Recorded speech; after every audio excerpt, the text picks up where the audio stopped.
Hello and welcome to another episode of Darwin Investors. Man, what an amazing week we had last week. We had the crypto market crashed.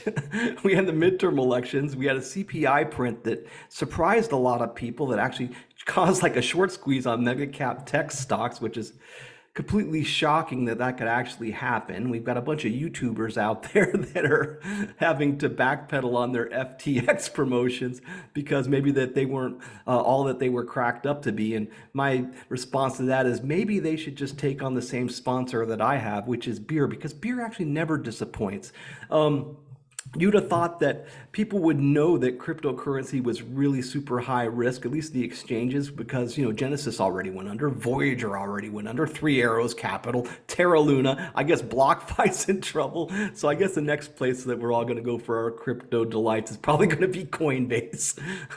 All right, so like I said, there was an epic short squeeze on the mega cap tech stocks this past week, and it just blows me away that we're kind of like at this point where mega cap tech is being short squeezed. Like people are thinking way too hard about this market. And I don't know if this counts as insider information and, like the sort of thing that get Martha Stewart in trouble or whatever.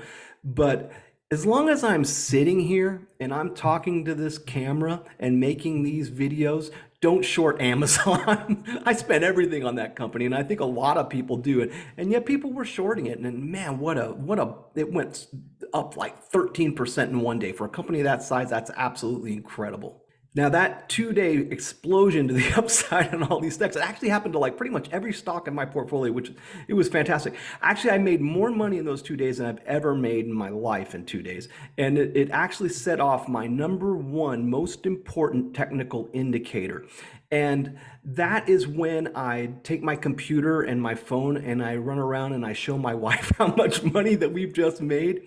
If I'm like actually hunting her down to show her the Schwab account, to show her how much money we made that day, that is a surefire indicator that I should sell. But I'm not going to sell yet. As stupid as that sounds, I probably should sell, but I'm not going to sell. But I call that technical indicator the MACD or the Mac Darwin for long. I think there's another MACD for somebody else, but I don't use that one. I use my own. So the CPI, like I said, came out this past Thursday, and it was, I guess, a genuine surprise to a lot of people. And that surprised me because the math is not that hard. If you've been following this channel, I've been nailing this inflation data for the past, I don't know, 4 or 5 months or so and getting very, very close every single month. And I can tell you, if you look up here in the, up in the link in that right at the end of this video, I'll send you to a video that'll show you what the inflation data will likely look like in June of 2023. It's not that hard of math. And so what I thought was happening was a lot of political posturing. People need this inflation to be high in order for their political gains. And so I thought that's what was happening, but that wasn't happening at all, apparently, because the midterm elections ended for for all intents and purposes last Tuesday. The CPI print comes out on Thursday, and yet everybody seems so confused by this all of a sudden. And I just thought that maybe they knew this information, but apparently they don't. And that both baffles and scares me because the math really isn't that hard. And speaking of elections, it was a huge victory last week for political centrists such as myself. I mean, I just didn't realize so many people felt the same way I do. We are concerned about the economy and about inflation and crime and that sort of thing. But right now, we are more concerned with crazy. And so what we're trying to do is we're trying to eliminate the crazy. And then once we've done that, then we'll go ahead and focus on policy. And we did let one nut slip through. In Georgia 14, she got through, but by and large, I think we did a really nice job, cleaning things up a bit. And Lauren Boebert is still out there, but there's just something about her that I think is okay. I wouldn't kick her out of my clubhouse. That's fine, whatever. But we'll see how long this lasts. We have some really good candidates that ran as centrists, like Chris Sununu up in New Hampshire. He's a Republican that was able to win in a state that kind of leans blue. You had Mark Kelly. He's a Democrat that was able to win in a state that leans red. We had Glenn Youngkin that already won in Virginia. I think last year, he's a Republican in a state that leans blue. So none of these candidates are very exciting. They're not going to create that fear and anger that's going to get yourself a lot of airtime on a lot of media outlets.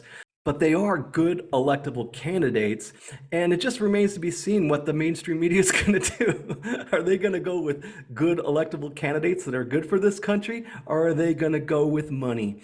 I don't know which one they'll choose. That is a thinker. Well, they're already blaming Mitch McConnell for the midterm, so I'm thinking they're going to go for the money. And now a word from my sponsor, which is not FTX. Guys, have half of your political candidates been picked up off the highways while hitchhiking to Roswell, New Mexico to discuss how 5G technology gives you COVID? Well, if they have, then you might be from Arizona. And this one goes out to you, everybody. Here's a big hearty cheers to my Arizona centrist electorate for getting things right. Freaking cheers, y'all.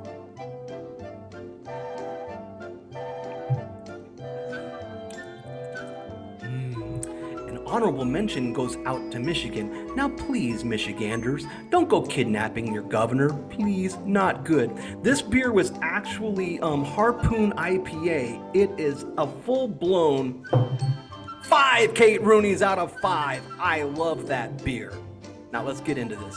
So if you're like me, you're kind of wondering who this Sam Bankman-Fried is and how was this guy so young able to obtain so much power and wealth and convince huge banks to donate billions of dollars to his enterprise.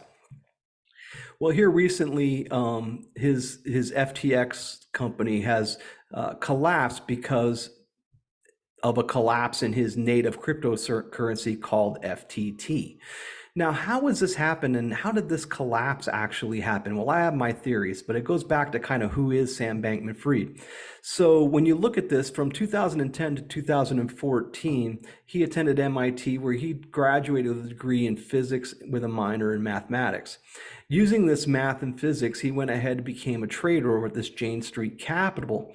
And what he was doing was trading international ETFs. He actually started there in the summer of 2013 as an intern, and he worked there until September of 2017. In November of 2017, he founded what was called Alameda Research, which was a quantitative trading firm, which was something I had to look up what that was. I didn't know what quantitative trading was. But what that was, that has to do with math and trading, and the guy has a math background. So quantitative trading involves the use of computer algorithms and programs based on simpler, complex mathematical models to identify and capitalize on available trading opportunities. So we're here with a mathematician type of guy that likes to do trading and likes to do math and engages in this form of trading called quantitative trading. And we wonder how people could actually short Amazon and Microsoft and Google. Well, it's idiocracy like this right here. I mean, people are thinking way too hard about what a good company is and isn't. So he was engaging in this quantitative trading at Alameda Research. But one of the things he kind of lucked into was he found out that he could do what's called an arbitrage trade of $25 million a day to take advantage of the higher price of Bitcoin in Japan compared to America. So he was buying Bitcoin in America and selling it in Japan and getting a huge profit. Now, of course, he thought he was on top of the world. Now we have a guy that uses this quantitative trading platform that thinks he can beat the system, that is actually taking in money. And with the money he's taking, he's giving you this FTT coin, which he invented. And with the money he's taking, he's using this quantitative trading to try and trade cryptocurrency derivatives. That doesn't sound dangerous. And the options on cryptocurrency with the money he's taking in that he's giving you back fake money for. Who'd have thought that this house of cards could crumble? But that's what he was doing. He was taking real money, giving you FTT, using that money to trade using quantitative trading cryptocurrency derivatives.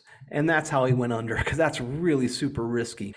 And I'm not sure he thought he was running a Ponzi scheme. I'm thinking that what he thought was he was smarter and better than the system, that he had a system in place that would allow him to win every time. And unfortunately for him, he did not. And actually, a lot of people, he did not. Now let's go ahead and look at the CPI data that came out this past Thursday. So when we look at CPI this last Thursday, we can see it came out at 0.4. Now it was 0.4 last month, 0.1 the month before that, and the 0.0 the month before that. And these are month over month numbers. Year on year was up 7.7% at the end of October. We can see that food came down And we can see that food at home was the big one. That's the one that came down. We expected that would happen. The price of commodities have been coming down. You would expect the price of food at home to eventually come down, and it finally caught up. Energy went up. I think in the last video I said it'd be a lot like May. And if you look at May's numbers here for energy with 16.9, you look at the numbers here in October, is about the same. We would expect that month on month, the numbers are going to be maybe a little bit up from October, but probably not a whole lot. I'm finding that a lot of the gasoline prices seem to be pretty similar to the way they were last month. Maybe a little bit elevated, but not a lot elevated. So we're going to expect that to be about the same next time. We also noticed that the medical care services, it just plunged off a cliff. You can see it went from up 1, which is a huge number, to -6. Maybe this was a correction from this gigantic number. Maybe this was an error. Also, transportation services came way down. Transportation services, it makes sense. I've just been buying a couple plane tickets. I noticed they're a lot cheaper now than they were, say, a couple of months ago. So I could see where this number would actually come down. Shelter went up. That's a bit of a shocker to me, but I'm finding that shelter lags about 6 to 12 months. Shelter has been coming down since about June. No, the price of your house is not appreciating right now. It's actually going down, but it takes about 6 to 12 months for this number to catch up. So we're going to expect that that number is going to stay elevated for a little bit of a long time, which is bad because this is actually 42% of all of CPI. Apparel has come way down. We knew that was true from all the clearance sales. Used trucks and cars have come down. We figure that's going to be true because of high interest rates, and new vehicles have come down. We figure that's true because of high interest rates. So we would expect that next month, November's data is probably going to be similar to September, October. I imagine it's going to be up 0.4. Since it's going to be up 0.4, let's go ahead and figure out what the inflation rate is going to be next month. The CPI data comes out here on December 13th at 8:30 a.m. So what's our number going to be if the number goes up 0.4? So this is a very simple calculation, and this is the one I thought that people knew how to do, but apparently it's too confusing for folks. But when you look at CPI, all they do is they take this number here, this 298.062, and they divide this number by this number over here, this 276.590, and you get the 1.0776, or really this should be 1.078. So really the inflation rate last month was 7.8. They generally speaking are going to round this up. So it's 7.8 last month. So what's it going to be next month if we get a 0.4% increase? Well, if we take this number here, 298.062, and you multiply that by 1.004, then we're going to get a new read of 299.252. Now we divide that by the next month, which is 278.524. And we're going to find out that next month our inflation rate is going to be 7.4%. Take that, Sam Bankman-Fried. There's some math. And so 7.4%, we don't know how the market's going to react to that. I mean, this is still pretty high. My feeling is it's going to be pretty good. And the reason is, like I said, this read comes out on December 13th, and the FOMC meeting happens here on December 13th and 14th. So the read will come out here, and Jerome Powell will come out on the 14th and give his speech. At this speech, I would suspect that we're going to see that the Fed only goes up 50 basis points. When the Fed goes up 50 basis points, I suspect that people are going to rejoice, and it's going to send the market up in a straight line. But I don't think we're going to wait until this time. I think that on the 13th, we're going to see that 7.4 number come out, and people are going to project that he's going to come out the next day and raise 50 basis points and possibly even lower the terminal rate, the terminal Fed funds rate next year to maybe something from like 4.9 down to like 4.7 or something like that. And that's going to send the market up. Either way, I think we're going to have a lot of catalysts. One of the other things that happens when we get these low inflation reads or lower inflation reads is it has an effect on the dollar. So what happened is that the dollar, when this inflation read came out, it actually plunged down in a straight line. So we can see right here is where the dollar was sitting at $1.10, and it went slam, and then it's been going down ever since. Why is this significant? Well, we had a couple things happen last Thursday. One, we had a short squeeze that went on as a result of the CPI. Two, and the short squeeze primarily was like on very large cap tech stocks. And the second thing that happened was that the dollar got crunched. So what happens when the dollar weakens? Well, a lot of these larger companies that do a lot of foreign exchange type of trade, companies like Microsoft, Apple, and Google and they become worth more money because all of a sudden they're generating more money just by this dollar getting weaker because their FX is being less affected around the world. So that would be another reason why they went up in a straight line. Now, because I expect that this is going to go up pretty good after December 14th here, I know I told you I had the Darwin indicator that I like to use where I'm usually going to sell off, but I'm not going to sell off yet. I'm actually not going to sell off anything until after December 14th. I'm going to kind of wait this out.